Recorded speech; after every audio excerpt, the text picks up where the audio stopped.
Welcome to Harmonious Clan's live parenting coaching replay. We do our live coaching every Friday at 9:30 a.m. Pacific, 11:30 a.m. Central, and 12:30 p.m. Eastern on Facebook Live. Luiza will answer your questions, help you walk through your struggles, and provide you with strategies you can apply now to bring out the gem that is your child from that diamond in the rough. Good morning. My name is Luiza and I engineer outside-the-box solutions for outside-the-box children. Before I got into the parenting and children's business, I was actually an engineer. But after I have had about half a dozen kids of my own, I decided to start engineering solutions for special children who are unique, those who don't quite fit into a cookie cutter solutions. And I'm here every Friday at 10:30 Mountain Time to share my strategies. Today, I want to talk about the behavior consequence, which is actually a follow-up series on the behavior ABCs. In the last session, I talked about behavioral, the antecedents of the behaviors, what you can do prior to the behavior happening in order to preemptively modify the behavior. Well, today I'm going to talk about what you can do after the behavior has happened. I personally would encourage you to go and listen to the behavior antecedent one if you haven't done so already, because it's a lot more powerful when you can modify the behavior prior to its happening. But once it's happened, we still need to do something about it. And what we're talking about is undesirable behaviors. I get a lot of questions from parents about consequences. You know, my child did this. I mean, it's usually a misbehavior, and then he's always doing that, and whatever consequence I give to him, it's not working, or he's not actually complying with the consequences, or if he is complying with the consequences aren't working. So I really want to talk about that today. I have 3 very simple tips for you to make your consequences far more effective. And I also have one way to look at consequences differently from the traditional way of looking at consequences. The first one is we got to think about what your consequence is really doing. Okay, this is when you need to look at your parent behavior. What your consequence is really doing. So sometimes we think we're giving a consequence to discourage a child from a behavior, but sometimes we may not realize that the consequence we give is actually encouraging your child's behavior. This is one of the things that even the smartest parents do sometimes without realizing it. And it really just makes your parenting a lot less effective, no matter how hard you try. We're all great parents. We're here to learn. We're here to really learn some strategies and help our children learn how to help them grow, how to nurture them. But sometimes there are little things that we do that makes our parenting very ineffective. So by the way, you can take a quiz at harmoniousclan.com and our website to find out what your parenting style profile is and find out the little things you can do to make your parenting more effective. It's just a 5-minute quiz, a few questions that you answer, and it will generate a grid on where you fall within the 4 types of parenting profile. And based on that parenting style profile, you can get a little tips on what you can do for that style of parenting in order to make your parenting more effective. So if you haven't done that, please go to Harmonious Clan and take that quiz. But what your consequence is really doing, for example, sometimes our child does something and we think we're punishing them, right? We think we're trying to discourage them, but it doesn't actually discourage them. It actually gives them more of it. So for example, if they do something wrong and we end up spending a lot of time talking to them about that incident right after it happened, sometimes what we don't realize is that it's actually giving the child the extra attention that they may not be getting all the other times when they haven't done something wrong. So if we think that we are, talking to our children, now I'm not saying not to talk to your children, not to address it, but you really need to be careful about not delivering the extra one-on-one attention. For example, we have 6 kids, so it's pretty attention here. I mean, it's not commodity. It's gold to be getting a parent's one-on-one attention. So I really need to be careful that when somebody does something wrong, that the consequence isn't that they get the one-on-one attention with me just because they did something wrong. I do need to definitely address that, but there are different times to do that. There are different ways to do that so that you're not just giving them the one-on-one attention. And even if it was going to be negative attention, it is still attention for them. So that is one of the number one reasons that your consequence don't work out, because it ends up drawing a lot more attention. For example, if a child does something silly, amongst a group of children, if you have a few kids in your house like us, or if you're in a classroom situation, in the group situation, one of the children does something silly, interrupts the class, and, he becomes a class clown and everybody's laughing at him. Now, that immediately is the attention, or that immediately is the consequence they're getting. It doesn't matter if you go on top of it to address them. That is a scenario where the consequence is actually so encouraging of that behavior to a child who just wants to be the class clown, who just wanted to get a good laugh from everybody. Everybody's looking at him. And then now the teacher's looking at him too, or the parent is looking, the group lead is looking at him and saying something to him. And now everybody's looking at him and talking about what he just did. Wow, that's a lot of undue attention. A different way you can address that is perhaps you can turn to the child who isn't blowing bubbles into his cup, right? And say, oh, great, I really like how you're doing it. I really like that you're drinking properly without making any noises, without blowing your straw. Now you're giving the attention to the child who really deserves the attention. And now you're working the consequence. You're working the consequence far more effectively, because then the child who was blowing bubbles in his cup and being silly about things would now immediately turn around and look at the one who you just complimented. So that's quite a trick for you to not have to directly address it in a way that causes consequence that encourages the behavior you don't want.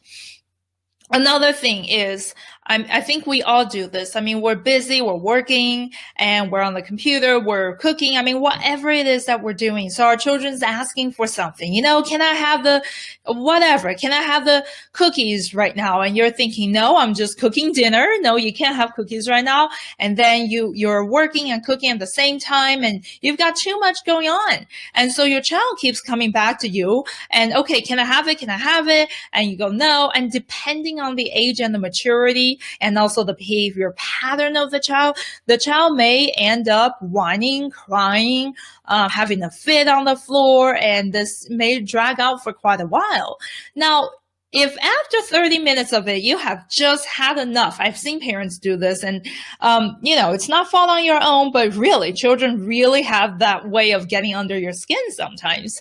And so if after 30 minutes of it, all right, you can go get it, just stop what you're doing, stop your whine, stop your cry. I mean, you can go have it. What are you really teaching your child? You're teaching them that if you ask once, 2 times, 3 times, even 5 times, and the answer is no, get down on the floor and throw a fit. 30 minutes later, the answer will be yes. That's effectively what you're teaching. And I talk about this in more details in one of our podcasts. I think it's called What Are You Really Teaching? I talk about what you're really doing and what the message is for the child. What are they receiving out of this? So if you get a chance, go download, go to harmoniousclan.com, or even Stitcher's, iTunes, to go download our podcasts. I mean, they're educational. They give you tips just like these ones. So I talk about it more extensively there, but there are many things you could be doing inadvertently that is making your consequence ineffective. I mean, another example that I pulled out in my book, Outcast Outstanding, is when you ask a child to clean, and so now they don't want to clean, and they start throwing blocks all over the place. They don't want to clean up and wrap up the playtime. So then you put them in timeout. Well, what is the effective consequence? Is it that it's in timeout for you, but for them, it's, oh, well, now I don't have to clean. I get to just stand here or sit here and watch everybody else clean, or I got out of cleaning. So you gotta think of what your consequence is really saying to your child, and if it's actually encouraging exactly the behavior that you're trying to discourage. That's your tip number one. If you can really take a close look at that, you can get your consequences worked out to be far more effective. But I really want to say again and again, please don't work on the consequences before you work on the antecedents, which is everything that happens before the behavior. You just have a lot higher chance. You're in a lot better position to modify the behavior before it happens. Well, now that's not to say that once it happens, you're hopeless. Once it happens, you can still do something about it. But personally, I much prefer to go with the antecedents. Once that's done, if that doesn't work out, you want to do everything you can prior to the behavior happening. Again, go download that series of it that talks about that episode that talks about the antecedents, what happens, how do you modify the behavior before it happens. Sounds pretty magical. How do you change it before it even happens? But yeah, there's actually ways you can do it. There's tons of ways you can do it, and it makes it far more effective than to put a consequence after it happens. But again, the consequence stage is actually still very, very important, because it is a stage that reinforces or not, that either reinforce the behavior, which makes the behavior stronger. That means the child will have that behavior more because they're getting something they want out of it after the behavior, or it may reduce that behavior because they're not getting what they want, or they're getting something they don't want after the behavior. Number 2 tip for you is that you need to be consistent. You need to be consistent. And I cannot say how important it is. Have you ever just slowly glided through a stop sign instead of coming to a full stop? Yeah, I think all of us who are in a rush to go pick up our kids have done it, right? We don't always come to a full stop and wait for the second that we're supposed to. Sometimes we kind of just slide in there and check it out. Okay, it's safe, I can go, which is not what you're supposed to do technically and legally, right? But we do that when we know, there's not a police there. I'm safe. Yeah, there's no car. I saw it. Okay, I can glide through it. We do that. And what about going just a little bit above the speed limit? We all do that sometimes, right? I'm sure none of us really drive so much within the speed limit. But why do we do that? I mean, if you get caught, you get fined. I mean, one time, and this was years ago, I got $200 fine going through the stop sign. Because well, it's okay, I'm safe, and there's no cop here, it's okay. But what if the police is always there? What if the police is always there at every single stop sign? There is a police. Would you ever try not stopping to a full stop? Probably not, because you don't want to take the risk. It's 100% chance that you're going to get caught and get fined at least $200 and go to traffic school, and all that stuff, right? You don't want to deal with this. Even speed limit, if there's constantly a camera. Now there's another street by my old house where I used to live. And that street, actually, the city has a camera there every single time. Anybody that makes a right turn over there, because you're not supposed to make a right turn when it's red on that sign. So every time you make a right turn over there, the camera snaps. So it's every single time, 100% of the time. So that particular corner of the street, no one ever makes a right turn when it's red. Why? because the rules are so consistent. It happens every single time, and no one wants to go gamble that. No one wants to take a risk because you know you're going to get caught, right? So this is the same for your consequences. If you're struggling with a specific area of the behavior, I mean, no matter what it is, if it's hitting, if it's cursing, whatever it may be, or being disrespectful, or not getting their work done, if you're not being consistent, you are being most of the stop signs and most of the streets where people just kind of slowly roll over. People just kind of go a little bit above the speed limit and not really care for it because a cop isn't around. Now, if you know that the police car is driving by, I think no one really does that because you get caught. I mean, the rules are so consistent. So think about it. Every time you put a consequence on, think about, is this a consequence that I can deliver no matter what? No matter what the situation is. I mean, if there's a consequence that you actually can deliver only sometimes, but not the other times because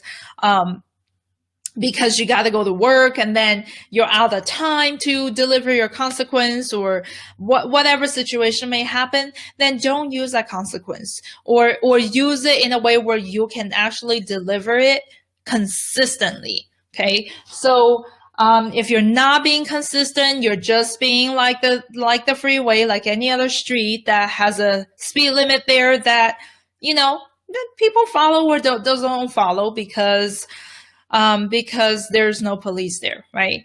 But if you're being consistent, you're going to be like that corner of the street that I was telling you. No one ever makes a right turn, and everybody who lives there won't make a right turn. The people that make a right turn on the red, they don't live there. They just came across and they didn't know that there's a camera, because I've done it, and I received a picture of me driving, running through, and you just, when you have that consistency, no one really takes the risk. Or if you take the risk, you're really thinking twice about it. You're not really casual about it. So I really want to urge you that you not put a consequence that you cannot deliver consistently every single time. Okay? The last one is a thinking outside the box sort of solution. It's a thinking outside the box sort of strategy, because we often think of consequences as something, a punishment. That is sort of the understanding of a consequence. It's a punishment that we give to our child after they do something wrong, whereas it actually isn't true. Here's the behavior ABC. You have A, this is the antecedent, B, this is the behavior, and C, here's the consequence. Oh, can you see where I'm writing? Yeah, this is the behavior. The behavior is in the middle of your ABC. A comes before the B. A is the antecedent. Everything that happens prior to your child having that behavior is in your A. Again, go back and download that series of session, because that's the one where you can learn about how to modify the behavior before it even happens. Hey, but once it happens, you still need to do something in your C, because C comes after B. You need to do something in your C, which is your consequence state, because if you're not careful with it, you may be encouraging the behavior that you're trying to discourage. So the third one is that we're not always thinking of a consequence as a punishment, but can you think of consequence as a success building, okay? As a success building state. Okay, so if you haven't heard my talk on success paradigm, you can go to Outcast Outstanding. My book in there talked about it in a bigger detail, or download any of the series about success paradigm. It talks about how important it is to build success under their child's belt. And here we're tying that concept into saying that your consequence can be a success building point. Okay, you can use the consequence as your success building point, meaning you do not wait for a poor behavior to happen before you put a consequence in, which then, we're thinking that it's sort of like a punishment sometimes. But instead of doing that, you really need to be on top of the game, watching your child and catching those moments when they're doing something right. Okay, you catch those moments when they're doing something right, even if it means it's only 20% of your day. For some of us, that's what it feels like. It's only 20% of the day, or even 10% of the day that our child isn't doing something wrong. But hey, take that 10%, and if you can build success upon it, then more and more, that 10% is going to grow. I mean, it's going to be 12%, 15%, 30% all of a sudden. If you can just use the consequence state and the consequence concept to reinforce the behavior. For example, if a child seems to get a bad habit and just bad impulse of always hitting their siblings every time they're not happy about something, I mean, it happens, right? It happens. Then you want to find those moments when they're not hitting somebody to immediately jump onto it. I mean, run to them and just praise them. I'm so proud of you that you're just sitting here with Ella and you are so quietly and you two are just sitting together having a snack. Even if they were just sitting there watching TV and you're thinking, oh yeah, of course, he doesn't have any reason to be hitting her when they were watching TV, right? She didn't do anything wrong. She didn't do anything to annoy him. But it doesn't matter. It's a moment that from the behavior standpoint, his behavior is he is not hitting her. So then you need to go over there and praise him and make sure he knows that you noticed those minutes and you saw it and you acknowledge that. And that is your consequence. So in our ABC, what is the behavior? Child sitting on the couch with his sister watching a cartoon. And what is the consequence? Well, the behavior is the absence of that behavior that you don't want, right? It's the absence of hitting. That is the behavior. And your consequences, he gets so much attention, so much praising. He gets just so much credit for doing that. Even if you think, well, that's not a big deal. But hey, if you want to talk about building success, go listen or read, go read the book or listen to my talk on the success paradigm, which is where I talk about how you use those little opportunities to build up the success just like this. And there will be more and more of it coming. From your child, if you can take those moments and use them as a success building point for your child. So again, to recap, today is the consequence stage of a behavior. We spent the last session talking about the antecedent, which is what happens prior to the behavior, what you can do to modify the behavior, the undesirable poor behavior before it happens. And today we're talking about what you can do after the behavior, at the post-behavior stage to change and modify the behavior. So the next time the poor behavior doesn't happen, what happens is a more desirable behavior. So the 3 strategies that I'm giving to you today is, 1, to think about what your consequence is really doing. Is it really, really discouraging the behavior that you don't want? Or is it actually encouraging more of it without you realizing? For example, if you send your child to their own room and say, okay, you did this, well, that's a bad thing to do. That's an awful thing to do. Now you're grounded. Go to your room. Would they go to their room? And if they have video games in their room, or if they have something fun to do in their room, well, what are you teaching them, right? You're teaching them to continue that poor behavior so that they can get sent to their room and do the video game that they want to do, right? So don't do that. Really think about what your consequence is doing. And number 2 is you need to be consistent. Again, think about the traffic light, the one that has a camera that's catching you 100% of the time, and the ones that don't, when people can just slide, right? So you want to be like that camera that's installed right there watching all the time, 24/7. Your consistency is there. No matter what they do, if you have a consequence about that, you're always giving that consequence. So your child doesn't even think of running that risk. And you know what, just to tell you, your child actually subconsciously are calculating the percent of times that they can do that. They can do the thing you don't want them to do, and will get caught, versus the percent of time that they don't get caught, the percent of times that you do not enforce the consequence. They're thinking about that, believe it or not, and then they kind of do a little calculation in their head if I'm going to take the risk or if not. So the more consistent you are, the more discouraging it will be for them to take the risk to do the thing you don't want them to do.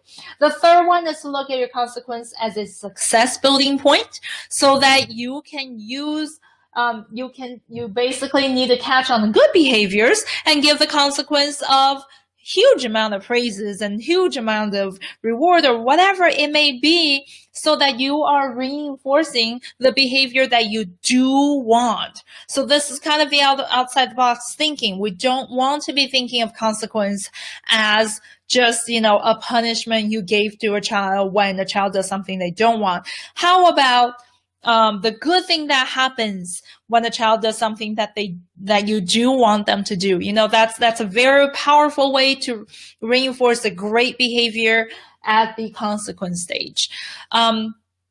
So if you haven't taken our quiz, go to harmoniousclan.com and take a quiz to find out your parenting style profile and find out the little wins, little things you can do to make your parenting far more effective and enjoyable and fruitful.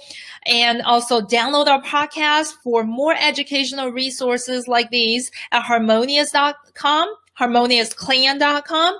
And if you like the book Outcast Outstanding, which a lot of the materials that I talked about today came from the book, it's called Outcast Outstanding, the practical guide to understanding and addressing the drivers of your child's behavior. And it's available on Amazon. If you have any questions about what I said, if you need specific input about your specific unique situation, feel free to send me an email at luiza@harmoniousclan.com. You can find it or submit it from the harmoniousclan.com website. You can submit your question. I'll give you a personal response, and I'll also address it on our live. See you again next Friday at 10:30 Mountain Time.